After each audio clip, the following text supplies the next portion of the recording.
I'm going to the reservoir Aros Negros.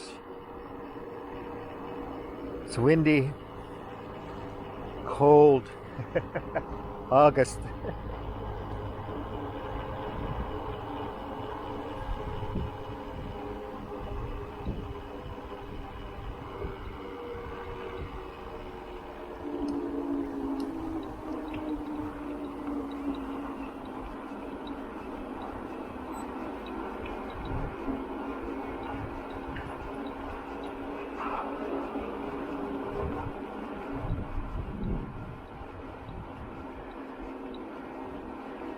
Working on this framework,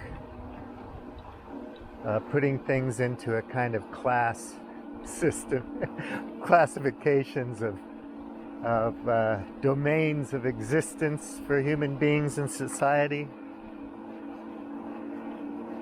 It's really simplistic, I know that, but I'm trying to break through so I can articulate it myself and then share it with friends of mine who are less curious or perhaps just don't have enough time to read a lot of books. Not pretending to be an expert in anything, but also writing some things down, and I'll record that and do some video with voiceover. But of course, in these domains or classifications, let's say we'll start with the cage. In each domain, we're just people, and we operate the same way, regardless of our differences, our skills, abilities, natural propensities, and so on and so forth. Whatever that may be, we operate as human beings operate, Homo sapiens. Just because you're wealthy doesn't make you some other creature, some other species. Or just because you're poor and starving, it doesn't mean you're another species, right? So let's be clear on that. But, you know, your environment is working its magic on you. So sorry for the wind. I'll try to mic up next time. It's a real hassle, because then I have to record all the time with the microphone recorder, and you wind up with a whole lot of sound data, and then you have to sync it with the video. It just takes a long time, and at some point, if there is anybody interested in this project, I'll try to do better and raise up production values a bit. But anyway, back to the story. So please understand that I'm not saying any particular person with a different ideology or a different background,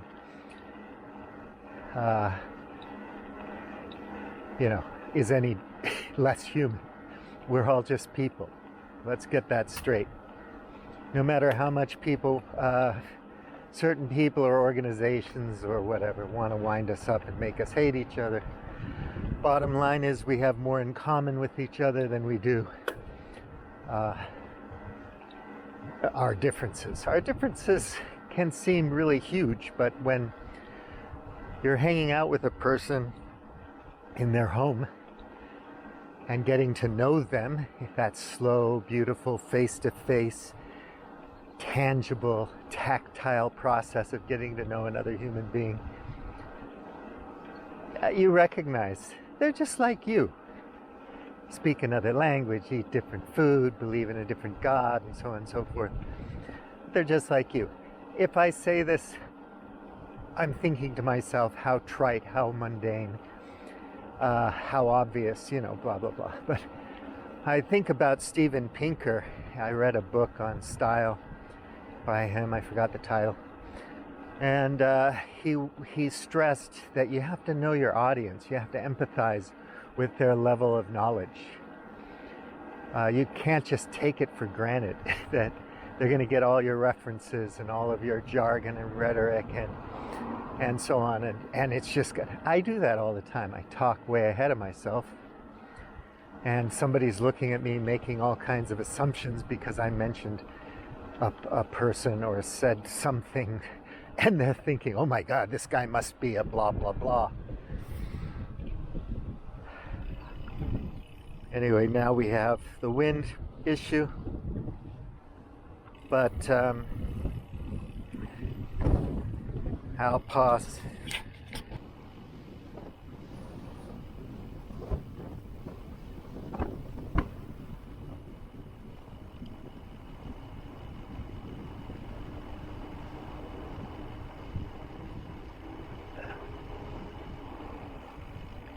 Try a different road.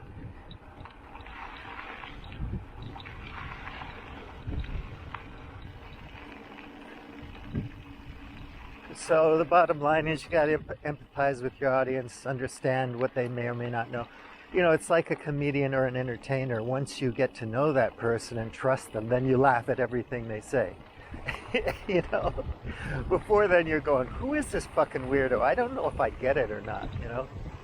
But if there's a relationship there, if you've established trust and a connection, then as an audience member, you're more likely to listen and be positively influenced or affected by what the performer or speaker or comedian is saying.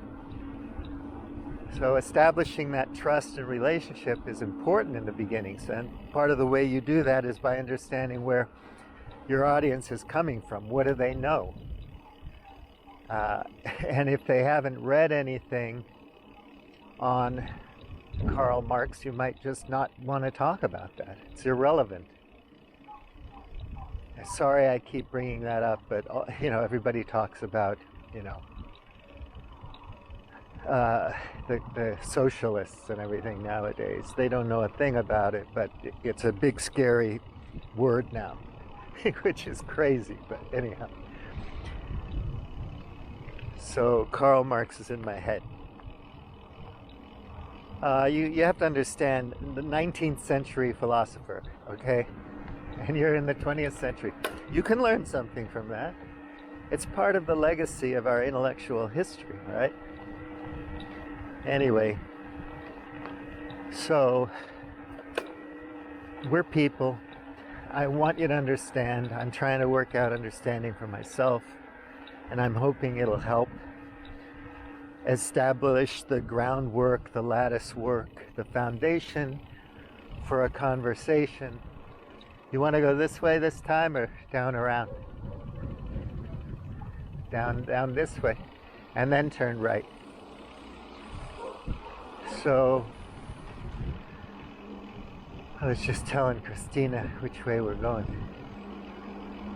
I have a GPS system in my brain, and I guess it's there because I've traveled from childhood in a lot of unfamiliar places. So that maybe I just got a good sense of direction from getting lost a lot. So in order to get a good sense of direction, you have to get lost a lot and find your way. And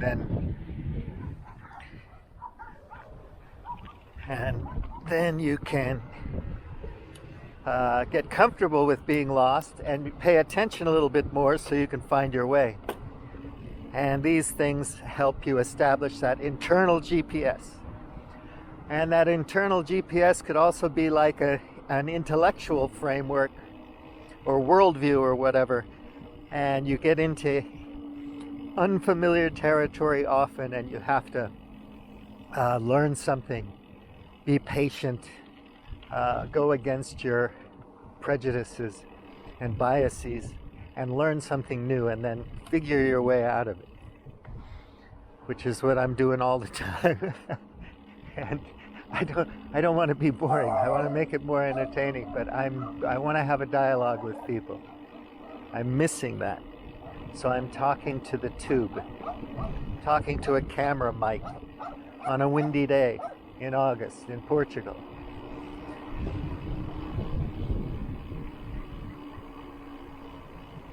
So that's one thing, okay? When I talk about the cage, I'm not judging you or anybody.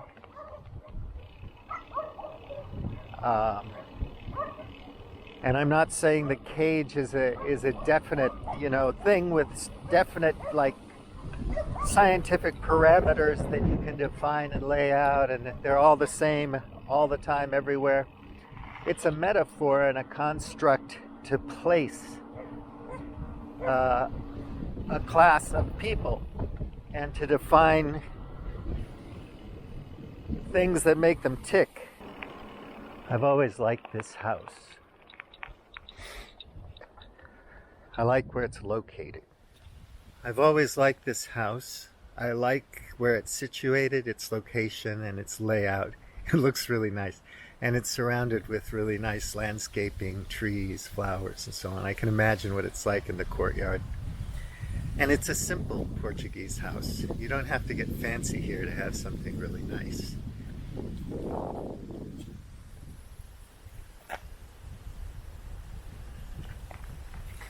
You can see a bit of it there. And then look at the view. What a nice view. A big stand of eucalyptus trees over there. Then pine and eucalyptus and other things over there. It's really pretty. And very quiet back here. It's at the end of a paved road, and then there's a dirt road that goes down to the reservoir, which would be nice, just walking around every day. It's a beautiful spot. So the metaphor of the domain of the cage comes from that study where they were trying to figure out what makes people become addicted to drugs. But this can also be extended into everything that's addicting in our society. So you can have a nice cage, like let's say Copenhagen, or you can have a really bad cage, choose one. I don't want to insult anybody. Choose a place that you think is a terrible cage. A place where you feel oppressed and you feel unsafe and you're not taken care of, and the community's out of whack and unhealthy. And there's just a whole bunch of problems. Social problems, economic problems, problems with health, with the environment, so on and so forth. That's a bad cage, badly designed, badly managed, badly executed, whatever. And so, you have a range of everything in between, but it's still a cage. So I don't know if Copenhagen is a cage or if it's a kind of a bubble, because the nation state of Denmark is just somehow a little bit better run than other countries, for whatever reasons. I'm not going to say, the Danish are social geniuses and we're all stupid. So, anyway, a cage would be a little bit lower level there economically and so on. But it could be designed well. You can have your Pentopticon where you think it's going to be the perfect prison, or and that can be a cage. Obviously it is a cage. So there's a little bit less agency when you're in a cage. You have a bit less sovereignty and freedom, and a bit less knowledge in terms of what you think you can do, your options are. In a bubble, you have more of that, but you're still, there's a degrees of agency and sovereignty and so on. But it's more on the American Psycho level, where I just have to fit in kind of thing, or the public school boy who finally goes to Oxford and learns how to be a proper English man. how to behave at the club, you know, go work for the Economist magazine and put that narrative out there, that normative narrative about the best of all possible worlds. You can have progressives in a bubble, people who think that the bubble can always improve because they are partial to science, engineering, technology. And so they're thinking, yeah, we could improve this. Maybe they have a social justice component there. Anything that's, you know, everything is dose dependent, right? So anything that's too extreme, or anything that doesn't take many other things into the calculation when you're trying to figure how things work or which direction you want to go when you're developing or creating something. If it's too extreme or too shallow or too simplistic, that's a red flag. Then you have to start to wonder and worry, you know, if you're off the track. So these are domains that are kind of, you know, just philosophical or working domains as placeholders for different kind of class circumstances. And then I want to figure out the commonalities within all of these areas that screw up our thinking. Biases, heuristics, cognitive dissonance, willful ignorance, greed, and so on. Because the thing I really can't stand, you may be ignorant, you don't know anything about that subject. That's not your fault. But if you do know things and you're willfully ignorant because you want to maintain your position, your power, or your paycheck, I can't stand that, because the hypocrisy turns into something evil then, potentially. Because you're hiding from the truth for the wrong reasons, you know? After hurting my wrist, falling off this bike, it's a little bit scarier. It's like, I don't want to fall again.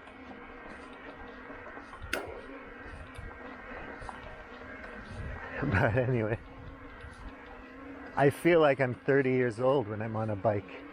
Is that so bad? How many more years will I be able to do this? I'm not that old, but when you get to a certain age, you start thinking like that. It's inevitable. If you're lucky enough to get this far. And I count my blessings every day. I'm very thankful for every day I have.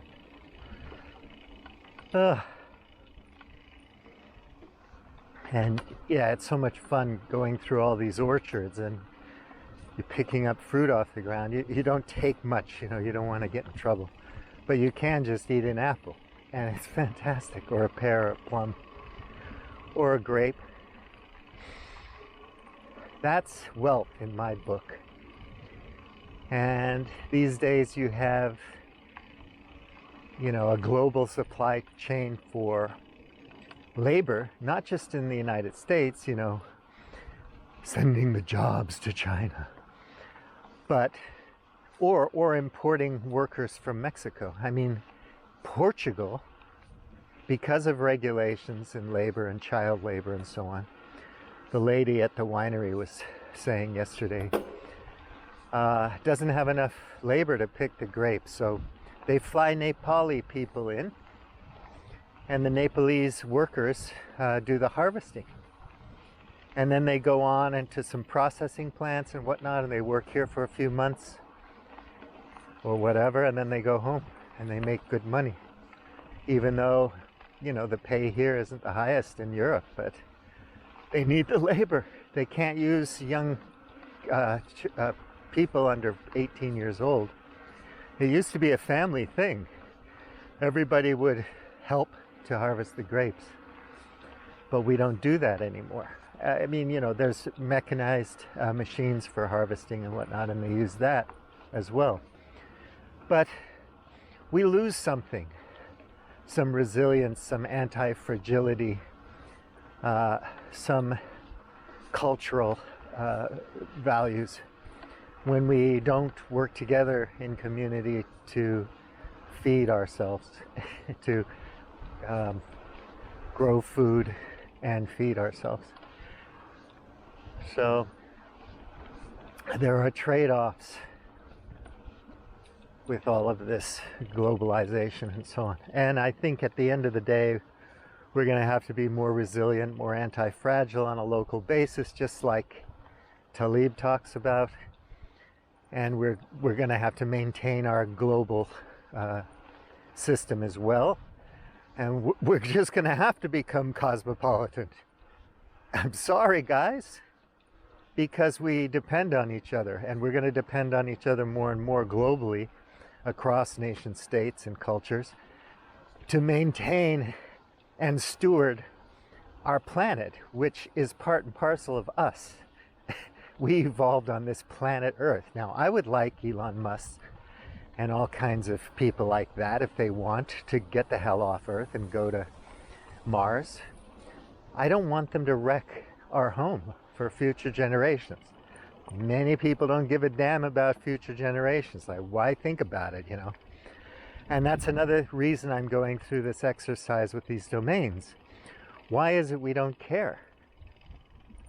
What is it in our domain that makes us careless? I just don't give a damn, Stephen, about the future. There's nothing I can do about it. And that's missing the point, because in community together, if we all performed our civic duty to a certain degree that wouldn't cripple us or preclude any ability to have a good time, we could easily take care of things and each other and take care of business and the planet. And mind you, obviously, come on, we know all the cliches and tropes.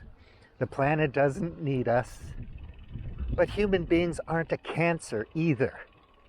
Okay, we do nasty things to each other, and we do go in and we're the top of the food chain, and we affect the environment, change everything, and some species go extinct. That's been happening since the beginning of civilization, since we stopped being hunter and gatherers. And nothing's gonna stop that. That's just the way it is. I'm not Donald Trump because I say it is what it is.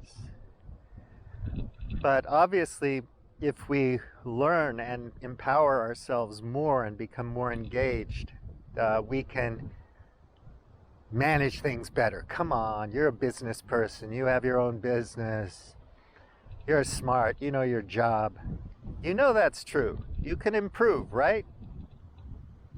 You would have to be a very simple, uneducated person to not believe you could improve. And even if you were a simple, uneducated person, you would notice in your world how things change and improve. You'd have to be really, really challenged not to understand that. So what's wrong with progressivism? You could be a conservative and a progressive in my book. We have to be cosmopolitan. We have to take into consideration that we're all on this spaceship Earth, Buckminster Fuller's thing. You have to learn, put things in your own words, draw your own pictures, and then share it or try to educate in order to learn. That's a whole loop